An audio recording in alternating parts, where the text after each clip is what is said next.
Hallelujah. सभी विश्वासी भाई बहनों को प्रभु यीशु मसीह में मेरा प्यार भरा नमस्कार। आज मैं आपके लिए दूसरा राजाओं की पुस्तक का चौथा अध्याय का 9 से 17 वचन लेकर आई हूँ। एलीशा और शूनेम वासी धनी स्त्री। इस अध्याय में दोस्तों हम देखते हैं जब एलीशा शूनेम देश को गया तो वहाँ एक कुलीन स्त्री थी। उस स्त्री ने एलीशा को रोटी खाने के लिए अपने घर में स्थान दिया। उस स्त्री ने अपने पति से कहा, सुन, यह जो बार बार हमारे यहाँ से होकर जाता है, यह मुझे परमेश्वर का कोई पवित्र जन जान पड़ता है। यहाँ हम देखते हैं कि उस स्त्री के शुद्ध विवेक ने धर्मी जन को पहचाना व उसका आदर भी किया। दोस्तों, हमें भी धर्मी जन को आदर देना चाहिए। इसके द्वारा हम अपने जीवित परमेश्वर को आदर करते हैं। उसने अपने घर में एक कमरा उसे दिया जहाँ वह रुक सकता था, रह सकता था व खा पी सकता था। मतलब उस स्त्री ने निस्वार्थ धर्मी जन की सेवा की। इसके उपरांत दोस्तों हम देखते हैं कि एलीशा उस स्थान पर रोज ठहरा करता था। जब एलीशा ने देखा कि वह स्त्री निस्वार्थ उसकी सहायता करती है, तो एलीशा ने अपने सेवक गेजी को बुलाकर कहा कि इस स्त्री से पूछ कि हम इसके लिए क्या कर सकते हैं। क्या इसके बारे में प्रधान को बताया जाए जो इसको कुछ उत्तम पदार्थ दे। पर उस स्त्री ने वहाँ क्या कहा दोस्तों? उसने कहा, मैं तो यहीं अपने पति के साथ रहती हूँ। तब एलीशा ने फिर गेहजी से पूछा तो गेहजी ने बताया कि इसका कोई लड़का नहीं है और अब तो इसका पति भी बूढ़ा हो चला है। तब एलीशा ने उसे बुलाया और उससे कहा, वसंत ऋतु में तेरा एक बेटा होगा। तब भी उस स्त्री को विश्वास नहीं हो पाया कि उसकी अब भी कोई संतान हो सकती है, क्योंकि उसका पति बूढ़ा हो चुका था।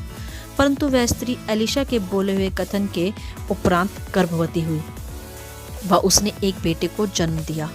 यहाँ हम देखते हैं मेरे प्रियो कि स्त्री ने अपने मन से धर्मी जन की सेवा की और उसने अपने जीवन की सबसे बहुमूल्य आशीष पाई, क्योंकि प्रभु परमेश्वर भले मन वालों के साथ सदा रहता है।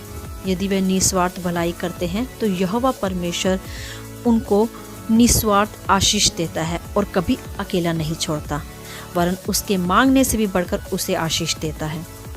और इस अध्याय में हम देखते हैं कि एलीशा परमेश्वर में खराई से चलने वाला व्यक्ति था।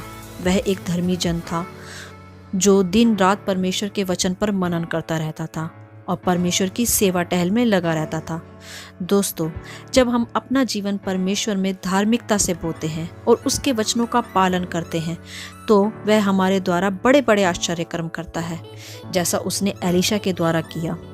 और परमेश्वर धर्मी जन के पांव को उसी स्थान में पहुंचाता है जहां उसके आशीषों के व उसके जरूरतमंद लोग रहते हैं।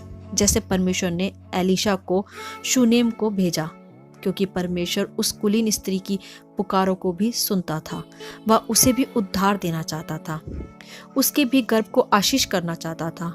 और इस काम के लिए उसने अपने धर्मी जन एलीशा को इस्तेमाल किया, जो विश्वास में खरा व धार्मिकता में स्थिर रहता था। तो मेरे प्रियो, आपको और हमें सदा यह ध्यान रखना होगा कि हमें भी परमेश्वर में सिद्ध होना है, उसकी आत्मा से भरना है व उसकी बुलाहट में सदा सिधाई से चलना है। तब परमेश्वर हम में से होकर खुद को प्रकट करता है, जैसा उसने एलीशा के द्वारा किया और हमारे द्वारा बड़े बड़े आश्चर्य कर्म करता है। और एक बात जो हमें यहाँ सीखनी है वह यह है कि जिस तरह कुलीन स्त्री ने परमेश्वर के जन का आदर किया, उसी प्रकार हमें भी अपने अगुओं का, विश्वासी सभी जनों का आदर करना है, क्योंकि इसके द्वारा हम जाने अनजाने स्वर्गदूतों की सेवा करते हैं, ऐसा बाइबल हमें सिखाती है। और ऐसा करते हुए हम कभी भी अपने प्रतिफल नहीं खोते, क्योंकि परमेश्वर हमारे मांगने से बढ़कर जानता है कि हमें क्या चाहिए। जैसे उसने उस स्त्री को एक पुत्र के द्वारा आशीष दी, जबकि उस स्त्री ने एलीशा से मांगा भी नहीं, क्योंकि वह समझ चुकी थी कि उसके अब पुत्र हो नहीं सकता। परंतु जैसा मैंने अभी बताया कि परमेश्वर मांगने से बढ़कर देने वाला है। बस ध्यान रखें, आप सदा भलाई के कामों में निस्वार्थ लगे रहें, तो आप अपना प्रतिफल, अपनी आशीषों को अवश्य पाएंगे। परमेश्वर आपके पास किसी भली वस्तु की कमी कभी नहीं आने देगा और आपके पास भी परमेश्वर एक धर्मी जन को भेज देगा, जैसे उसने एलीशा को भेजा था उस स्त्री के घर। प्रभु आपको इन वचनों के द्वारा आशीष करे, वह अपनी आत्मा की भरपूरी से भरे। इसके आगे का वचन हम अगली वीडियो में शेयर करेंगे, नहीं तो यह वीडियो बहुत लंबी हो जाएगी। प्रभु आप सबको आशीष करे। आमीन एंड गॉड ब्लेस यू।